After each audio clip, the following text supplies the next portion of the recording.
No, you're stolen valor. No, you stole valor. No, you're stolen valor.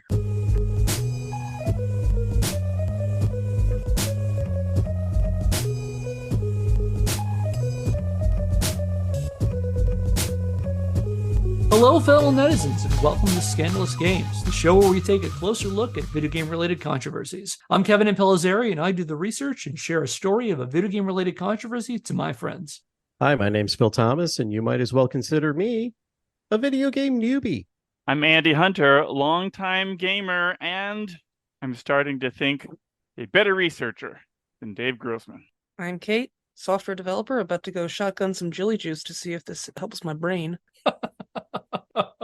Welcome back as we continue our very, very deep dive into the self-proclaimed killologist Dave Grossman. And we've been taking a close look at his book on killing, which basically argues that for the longest time, American soldiers just wouldn't shoot at people because they had this natural disinclination towards killing people. And that Grossman argues that between World War II and the Vietnam War, the U.S. Army changed its training techniques to effectively trick people into getting rid of that natural inclination to not shoot and kill people. And that he then tries to argue that that is what's going on with our nasty video games these days. And last time, we learned that this argument that soldiers would not shoot at people was based on one source, a journalist and historian named S.L.A. Marshall, who put out a book in 1947 arguing that anywhere between 15 and 20% of all soldiers would not fire their guns in the battlefield. However, as we learned, he based that on pretty much nothing.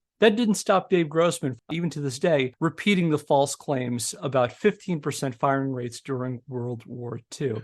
So yeah, this is what we're dealing with. And then bringing back things to unkilling. Grossman's approach to S.L.A. Marshall's ratio of fire, which again is the entire core of his book, paints a really revealing picture of what kind of researcher he is, which will help us understand a lot about his moral crusade against video games. I promised we would talk about video games. Judging him as an historian, as he claims to be, Dave Grossman takes a backwards approach to his research. And again, this might be a moot point because I don't think he's trying to be a historian. He's trying to pretend to be an historian, or at least make himself seem like an expert to people in certain circles. But like most historical projects start with a question or some kind of hypothesis, which an historian then tries to answer through their research. And over time, the researcher adapts and changes based on where their sources take them. And the hypothesis may change, the questions will change, and the focus will change. It's an organic process. And ultimately, historical research is a constant organic process of asking questions, looking for answers, and constantly challenging your assumptions and reevaluating your perspective based on your research. That's the process. And I would never be presumptuous enough to say that I'm a good historian. And I'm sure there are plenty of people, several of whom taught me in graduate school, who would attest to the Well, and how many of that. books have you written? Yeah, that's a good point. How many TV shows have you been on? How many? I have Hey, written. how many podcasts are there out there debunking your bullshit theories? I would just like to be recognized on that, because you know what that does? That means somebody's validating me as an expert in some way. I'm just happy to be included. And some way, we are part of the problem by talking about Dave Grossman in this. So, Kev, be careful. I feel like you're painting a target on your back here. But fortunately, only 15% of the people mad at Kevin will actually take the shot. So. Hi-yo! But again, when I start doing research on a topic for this show, I never know what's going to end up. I didn't know when I was researching hatred that I'd have to talk about neo-Nazis, which again, apologies to Andy and Phil who had to hear my talks about neo-Nazis. And when I started researching the creation of the ESRB, I didn't know I'd end up having to talk about mass incarceration and the way capitalism affected the news media and how this influenced the way people thought about crime, and then talk about violent media. Those came through the process. That's one thing I love about studying history, is because you kind of don't know where they're going to go. You find different rabbit holes, and that's what I love about doing this. This is what kept me going through doing this. But Grossman clearly has got no time for that. That's not the kind of researcher he is. He clearly started with a predetermined conclusion in On Killing, and he cherry-picked sources to validate his conclusion. And that's real bad. That's irresponsible, bad history. And that's why I take a lot of issue with him saying that he's an historian, which again, he calls himself numerous times in this book, because he's not. He's pretending to be an expert in this. And as we're going to see, he's made a pretty lucrative career out of pretending to be an expert. Yeah, and Kevin, for the record, what he's espousing is also reckless. Yeah. So in that way, it probably shouldn't surprise us that he would engage in falsifying of a reckless premise. To use kind of bad, he's playing with live ammunition here. People literally have died over his ideas.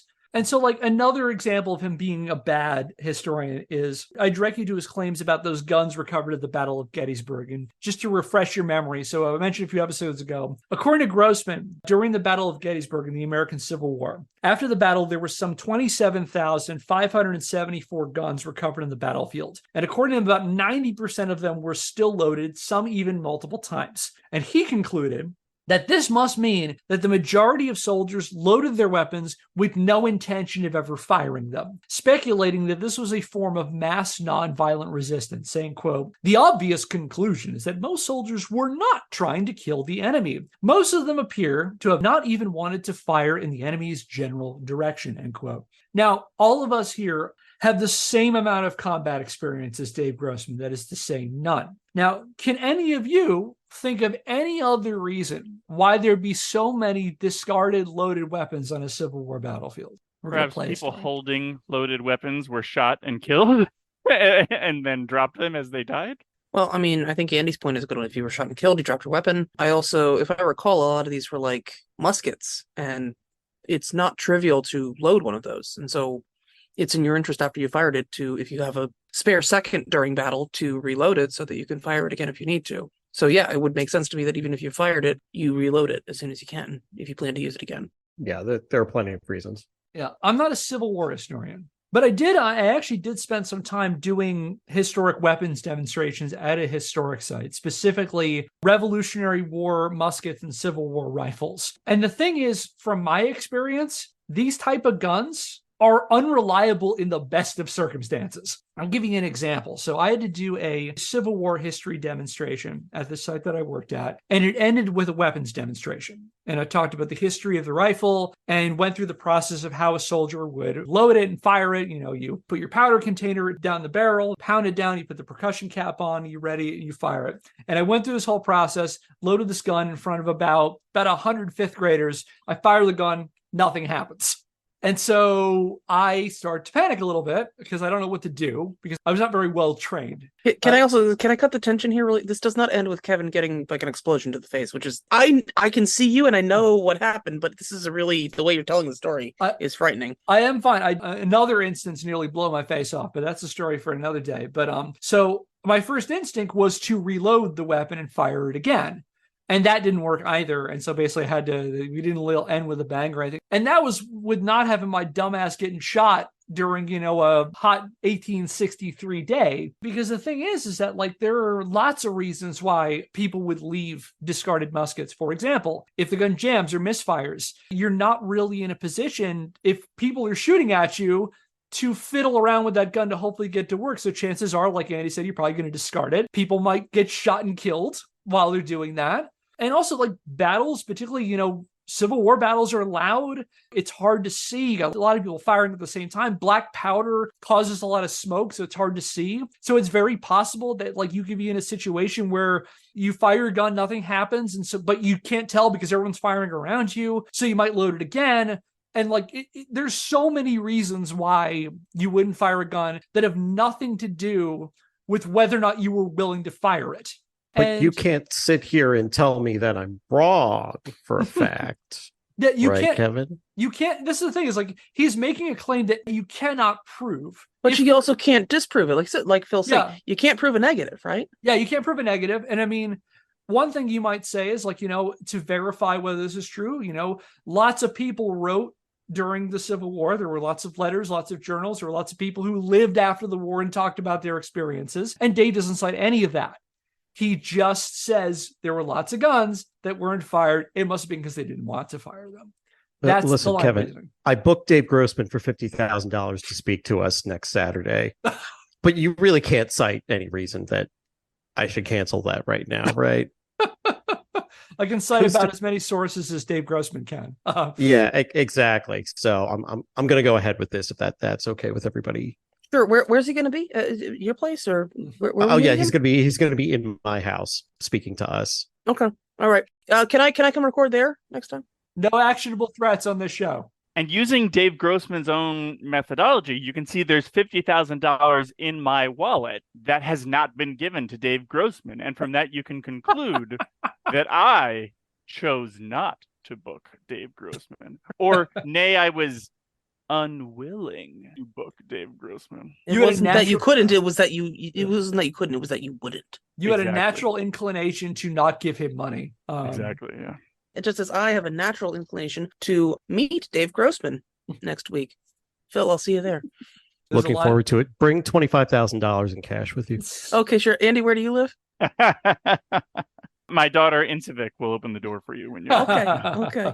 I've seen her. She's a lovely shade of purple and blue. But yeah, so all these factors, there are lots of reasons why guns would be loaded and unfired that have nothing to do with whether or not a person is willing or interested in shooting the person. And clearly none of those other potential factors occur to Dave Grossman because he doesn't address any of them in On Killing. And more accurately, what I would say is that he appears he's deliberately ignoring other more logical explanations because they don't fit the argument he's trying to make, that soldiers had to be psychologically conditioned to kill people. And I will say, the rest of his research is not much better. A lot of his stuff on the psychology of killing is based on anecdotal evidence, either from spatterings of interviews Grossman claims he did with some veterans or accounts from veterans. We asked about, when I asked before about how you would do this, and a couple, I think Kate mentioned this, like you would do accounts with soldiers about their thoughts on firing. Grossman kind of does that. He pulls a bunch of personal accounts from soldiers from one place, Soldier of Fortune magazine. The We Heart Bullets issue? So no. So if that's tasteless, cut it out. I'm sorry. No, I got a joke to go with that. So we'll go back to that. So Soldier of Fortune magazine. Anybody familiar with Soldier of Fortune? I assume it's for fans of the A-Team, right? Those who survive as soldiers of fortune in the Los Angeles underground. If you need help and no one else can help you and you can find them, maybe you can hire the A-Team.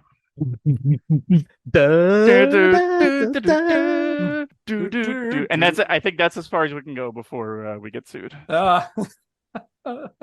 So Soldier of Fortune was a magazine founded in 1975. And as the name suggests, its chief clientele were mercenaries, literal guns for hire. Drawing your conclusions from Soldier of Fortune subscribers means you're effectively narrowing your sample size to people who love three things: war, weapons, and hiring contract killers via personals ads, which this magazine has gotten in trouble with numerous times for that.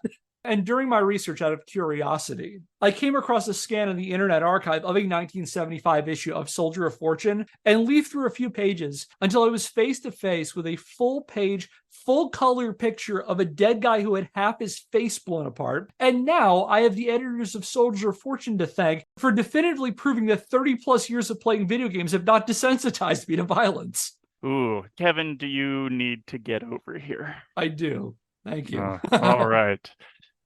Pokémon or prescription medication? Lapras. It's a Pokemon. I mean, Kate, you seem to know your Pokemon, so I guess I have to go Pokemon. But I was originally just going to go prescription drug. I mean, again, I've said before, Gen 2 is my favorite, but Gen 1, Lapras is a goddamn tank in the first generation. Yes, Lapras is a dual-type water-ice Pokemon introduced in Generation 1.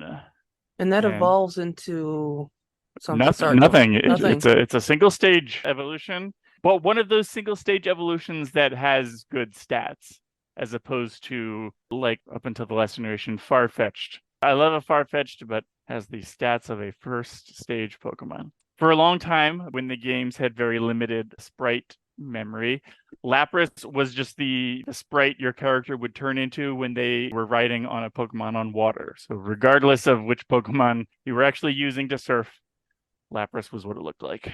Lapras was also one of my favorites. The original, that was Lapras in Pokemon Snap in the original. Like, it took a little while because I think you had to throw either food or pester balls to lure them to the shore. But once I got to see them, that was incredible. I really liked them. Yeah, that one's cool in Snap. It's really neat in Gen 2, because I think in Gen 1, you're given a Lapras, if I remember right. In Gen 2, so Gen 2 added a time cycle. So you had a 24-hour time and you had 7 days that corresponded to the days of the week. If you went to this one specific tunnel on Fridays, You would go far enough in there, you'd find a water area that you surf on, and you will find a Lapras, and you can catch it there once a week. So I did that when I was doing my recent run of Gen 2 while we were doing our episodes on Pokemon fan games, and check those out. And I caught one and helped me tear through a bunch of gyms.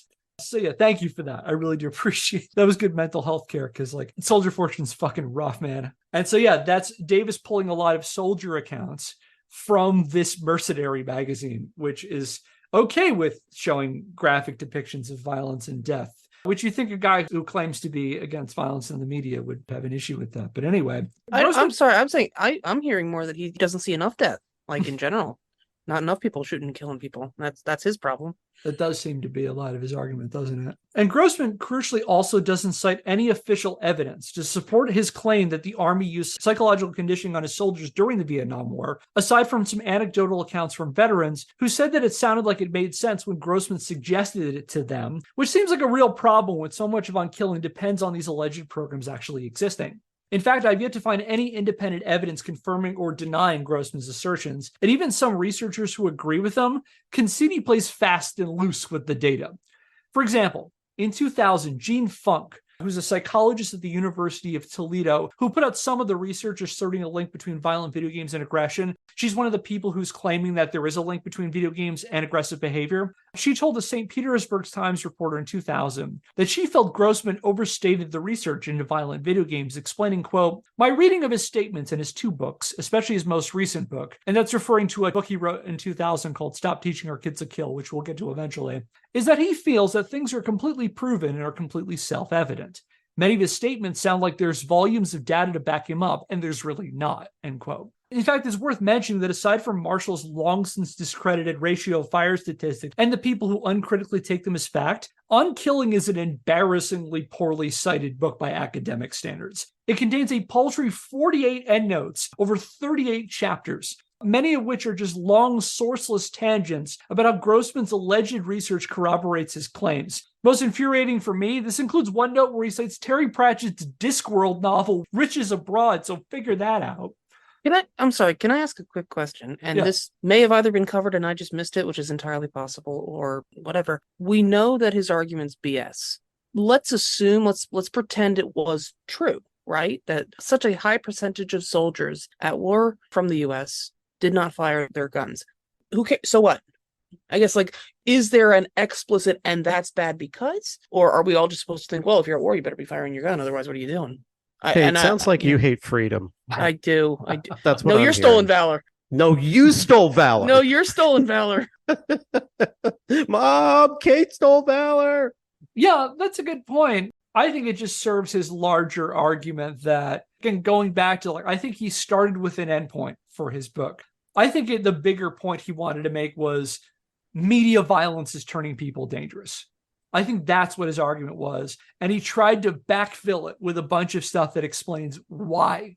So in other words, it's like people are violent now, and they're more violent now because look at the quote-unquote facts of people didn't fire their guns at war in World War II, but if we had a war today, these super violent killing machines who play video games, they'd be 96% shooting rate, something like that. Is that and accurate? Pretty much, and that accurate to what he's saying, not accurate. You know what I mean? Yeah, like, and well, beyond that, the larger point he's trying to say, it doesn't have anything to do with servicemen. It is basically, we've got a generation of young people who have been conditioned from a young age to violently kill without remorse. And how do we deal with them? And skipping ahead, because he is a law enforcement trainer, largely his argument is that cops need to kill people before they kill cops, is basically his larger argument. That basically this is all eventually in service of saying that police should be super okay with shooting people. That's what this is in service of. And all the other stuff, I think, is, in my opinion, is set dressing to get us to that point. That's what I think the issue is. And on top of that, with the bad citations, he also goes on a bunch of weird rants about the Winter Olympics, saying how the Winter Games are examples of how we've become a more violent society. So I wonder if he just happened to be on TV while he was writing parts of this book. Like, he saw a hockey fight during, like, the 94 games. It's like, that shows how violent our society is. I lost $10 on the Americans this year, whatever. I don't know. But it comes up in weird places. What idiot is betting on the American hockey team in 1996 or 4, whatever he said. You know what it was? He bet on Tanya Harding, and that was a bad bet in 1994. Not touching that. I guess Like the number of Olympians that were forcibly taken out by a security guard increased 100%. Well, hard to argue with that. Heavy pipe beatings went up 100%.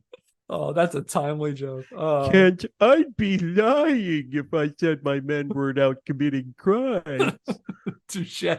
But yeah, so all of this is like it's confirmation bias. The whole book is confirmation bias. He clearly started with a conclusion and he's working his way backwards. That's what he's doing. And basically, he's cherry picking and selectively examining sources that reinforce his idea that, the military got people to remove their killing aversion and the media is doing the same thing today. That's pretty much what this is about. And basically, he just disregards anything that doesn't reinforce that. And on top of some really bad, disingenuous research, we occasionally get glimpses in On Killing of some of the more disturbing elements of Grossman's philosophy that carried over to his later initiatives, such as his police training seminars. And Grossman will sometimes add a passage that is, quite frankly, really fucked up and disturbing. And that's saying a lot, given he has whole chapters on what he thinks causes soldiers to commit atrocities. For example, at one point, he cites the Rhodesian army as a positive example of the benefits of battleproofing for soldiers, which is a pretty disturbing concession if you know anything about the history of Rhodesia. Does anybody know anything about this? I'm not going to devote too much attention to this, but no. Spoiler alert, the only people who are looking at Rhodesia in a positive light are white supremacists.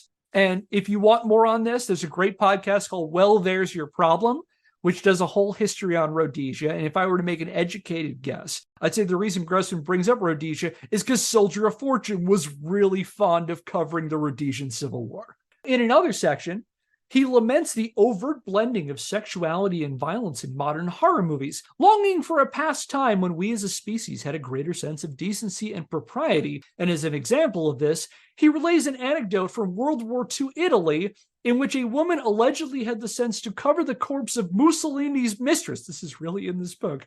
After she and El Duce were killed and their bodies paraded in the streets. And I'm going to quote this because it's really unbelievable. Quote, "When Mussolini and his mistress were publicly executed and hung upside down, the mistress's dress flopped over her head to display her legs and underwear. One woman in the crowd subsequently had the decency to walk up and tuck the corpse's dress between its legs in a show of respect for the dead woman. She may have deserved to die, but she did not deserve to be so degraded after death. Where did we lose the sense of propriety toward the dignity of death? How did we become so hardened?" End quote. Won't someone please think of the fascists?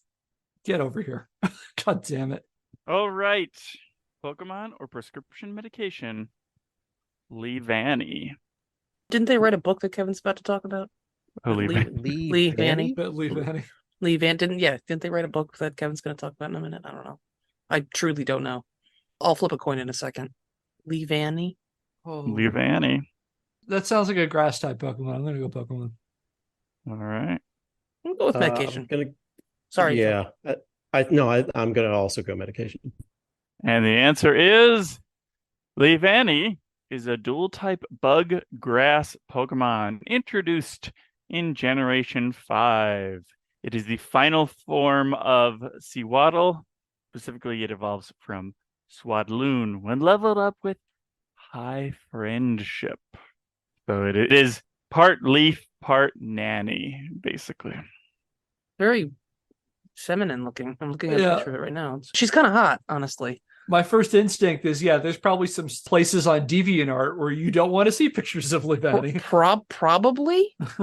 Probably. Yeah, describe that, definitely. Put your safe search when you look for Lee Vanny. That's the story of Lee Vanny. Oh, God, and she levels up with High Friendship. I just thought about that for the fanfiction. God. Sorry.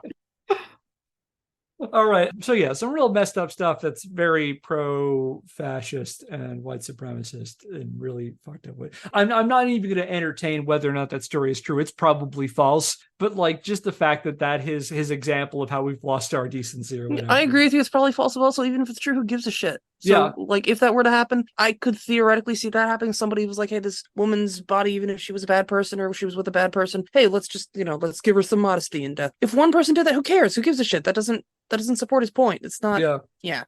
No, I agree with you wholeheartedly. So, So yeah, that's pretty bad. And however, one of the most revealing passages, especially for Grossman's future career as a police trainer, comes in his assessment of the psychological well-being of soldiers subjected to this alleged operant condition. We talked about this a bit in our last episodes. While he expresses sympathy for the negative psychological effects of killing on soldiers, he speculates that there is a small percentage of troops, Grossman estimates about 2%, who are able to kill without remorse and suffer no adverse psychological effects from taking a life. However, where a small group of people able to easily, remorselessly kill might give one pause, Grossman views these people in a much more positive light, expounding how society needs such people willing to kill to protect good people from the forces of evil, writing, quote, "Whether they're called sociopaths, sheepdogs, warriors, or heroes, they are there, they are a distinct minority, and in times of danger, a nation needs them desperately," end quote. And skipping ahead, Grossman has carved a nice little business for himself, teaching America's police that they are the sheepdogs who use their ability to enact violence to protect the proverbial sheep from the wolves. And this is a large part of Grossman's branding. In fact, at times, he has called his police training seminars sheepdog training. Yuck. Yeah, including children's books. I just learned about this today. That on Grossman's website, he has 2 children's books out. One of them is called Sheepdogs, Meet Our Nation's Warriors for Children. And it's a picture of a dog in a soldier's uniform with a lamb cowering behind him. It's pretty fucked up. You can buy it for $18 on his website. Do not recommend. Yeah. I hate to belabor this point, but my years in graduate school compel me to emphasize this. Scholarly research is designed to be a conversation. When operating in good faith, different experts in a given field engage with, critique, and iterate upon each other's work, offering new and fresh perspectives on a given topic. When you enter grad school, it's ingrained into you, whatever topic you choose as an aspiring historian, you need to engage with what other people have written about it. That is the whole way historical research and historical scholarship moves. You need to, one, establish where your perspective fits into that, and because the idea is we're all kind of learning together is ultimately what the thing is about. Grossman isn't engaging with anybody. He ain't about any of that. On the contrary, he claims that his deep dive into the psychology of death is a completely brand new thing that has no precedent in the existing research, which is both a ludicrous and an extremely arrogant claim. You can't tell me dudes got out of World War I not thinking about the ramifications of losing an entire generation of young men in the trenches, or that people weren't considering these ideas after World War II, having seen both genocide and 2 cities destroyed in atomic hellfire. And aside from Marshall and the people who believed him, Grossman makes no claim of engaging with any meaningful scholarship. He really doesn't cite any psychologists. He doesn't talk about any what we would call historiography in the field, the sort of like the practice of doing historical practice. He doesn't do any of that stuff.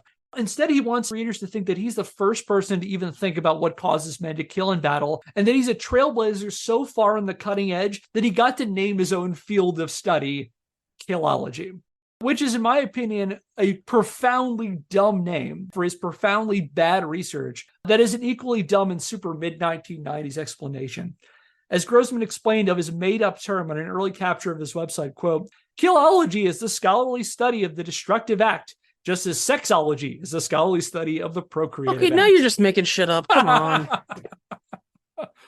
That's right. Dave Grossman is just like, was it Dr. Laura? Finish the sentence. Who was the sexologist that was like got a lot of press in the 90s? It wasn't Dave Grossman. I assumed that was going to be his next claim. It's Dr. Laura. I might be wrong. Maybe Dr. Laura. I don't know. Oh yeah, but yeah, there was also like in like a European Ruth Weisenheim. Dr. Ruth. Dr. There we Ruth. go. Dr. Ruth. Yeah. Dr. Ruth Westheimer. Yeah. That's what I was thinking of. Dr. Ruth. The internet didn't help me there. I just thought of it. No. Dave Grossman is the Dr. Ruth of Killology. No, come on. She's nice. Don't. As far as I know, she's nice.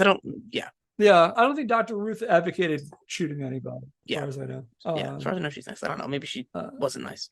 However, despite all my contempt for Grossman as a researcher, for all the reasons I've covered, it could be argued, and we've kind of talked about this, that on a certain level, it's kind of a moot point to critically examine On-Killing from an academic perspective. Because when it comes down to it, On-Killing is not a scholarly work at all, nor was it ever clearly meant to be.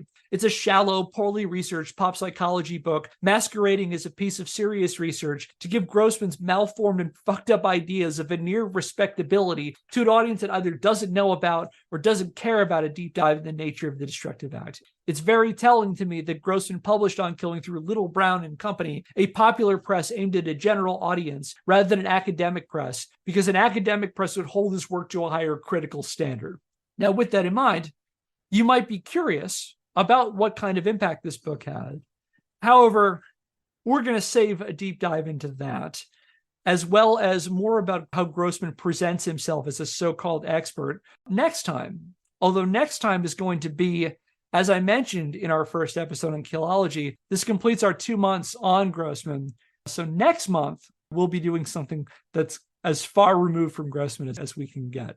But with that in mind, let's just go around the room. See, how's everybody doing today? How's everybody doing after this? I assume next month we'll be talking about Jane, Sanitary Lady, is the polar opposite of Dave Grossman, right? His nemesis.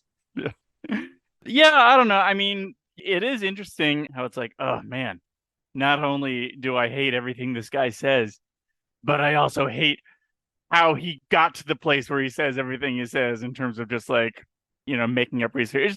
Kind of like just how, there's the like Fox News side of things that we're both like mad at everything they say and also mad that they hold themselves to such a low standard. Whereas we're like, not only do I want to debunk what you say, but I want to back up everything I say. It's just the two sides of anger that I feel about this guy. I mean, I liked when we were talking about Pokémon. That was fun. But the game, that was nice. And also when we were all talking about our first experiences with Lapras, that was enlightening. This is awful. It makes you mad. It makes me very upset. I would like to think that there's going to be some sort of positive outcome at some point with this series. But this is reality, unlike the book that we've been talking about. So my hopes are not high. So I have a couple of questions that are just kind of high level questions after everything we've talked about. One, is public discourse possible in our society anymore? And two, so this is a hypothetical I want to pose to the group, because I'm coming at this from like, I don't know, a market perspective, that Dave Grossman saw a market for this and worked backwards from that, right? That's my theory. So let's go through this exercise.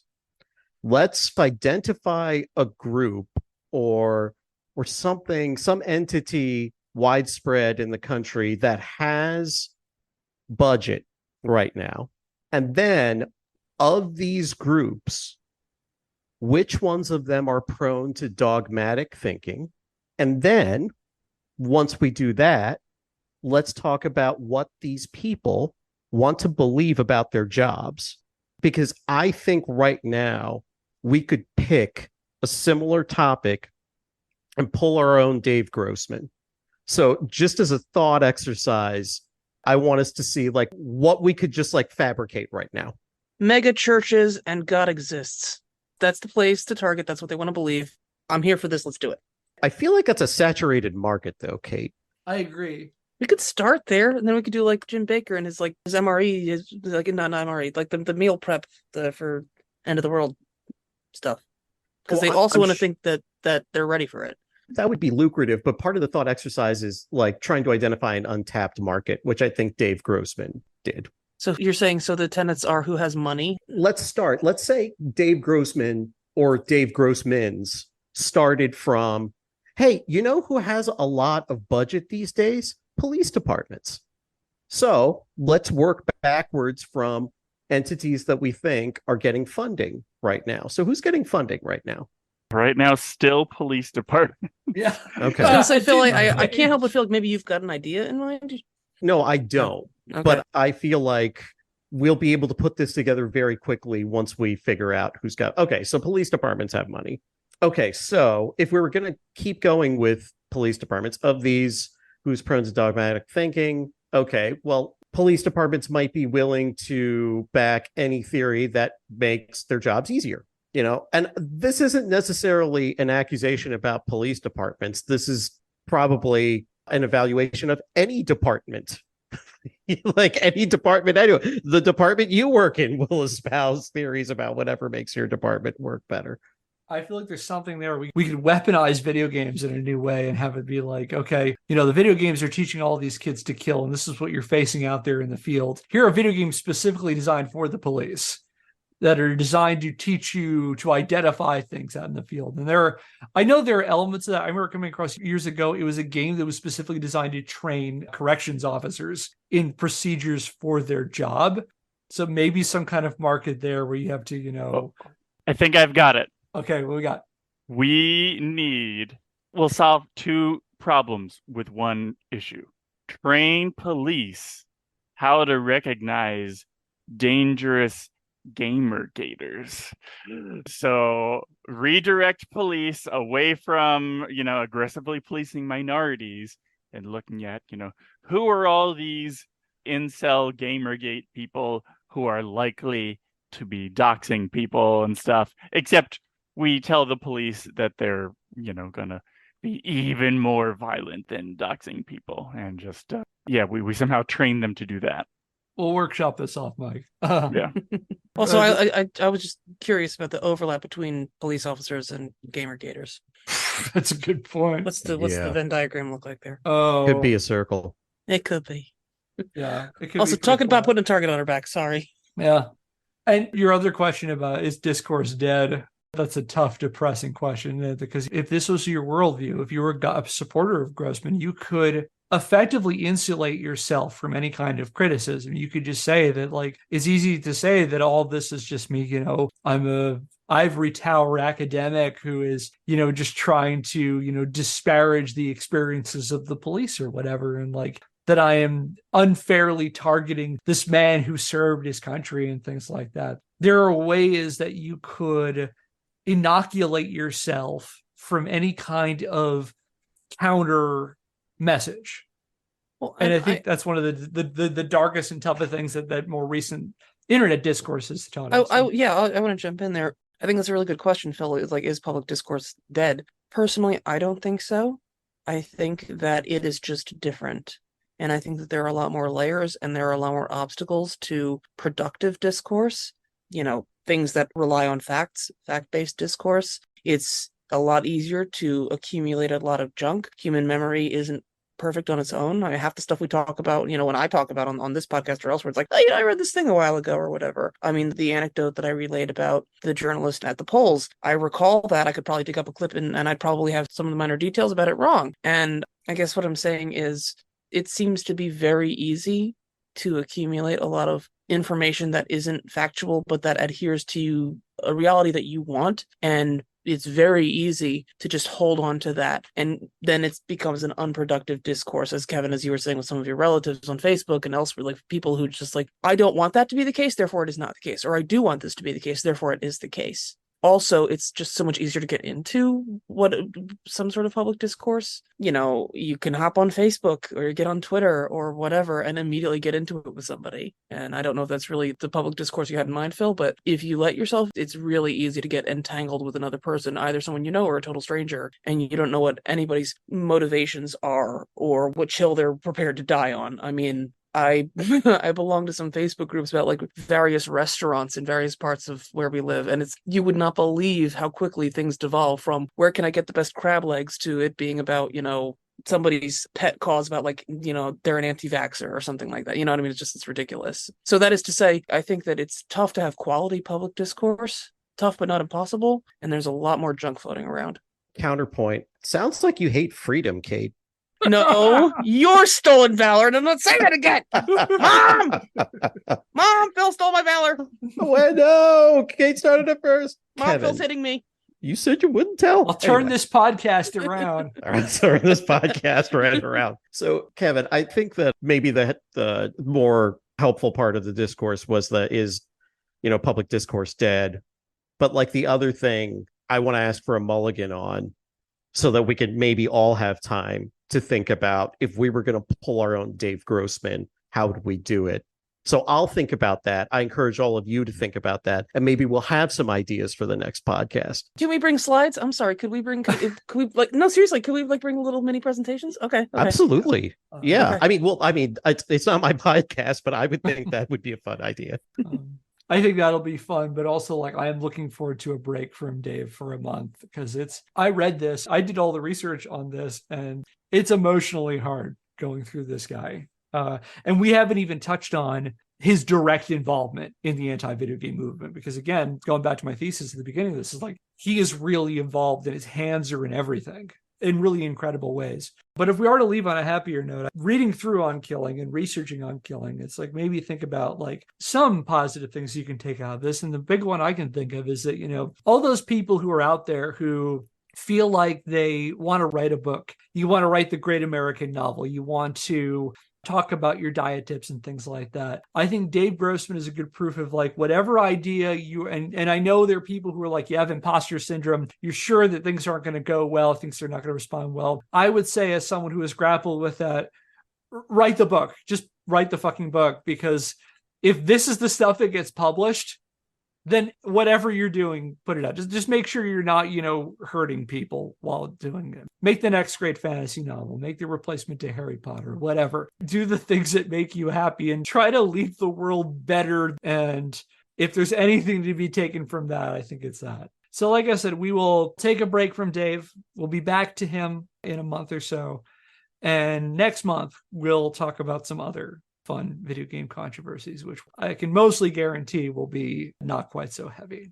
And that will do it for today's episode of Scandalous Games. If you like what we're doing and want to help the show, subscribe or follow us wherever you get your podcasts and leave us a rating. If you want to learn more, check out our website, scandalousgamespodcast.wordpress.com, where I publish the show notes and the sources for every episode. Our theme music is Occam Sequely by Killology, via the Free Music Archive, used under a CC BY NC SA 3.0 US license. If you have a question, comment, or idea for a topic for a future episode, email us at scandalousgamespodcast@gmail.com. And until next time, I'm Kevin Impellizeri. I'm Phil Thomas. I'm Andy Hunter. I'm Kate. Thanks for listening, and we'll see you next Scandal. Subscribe to Fat Roll Gaming on YouTube.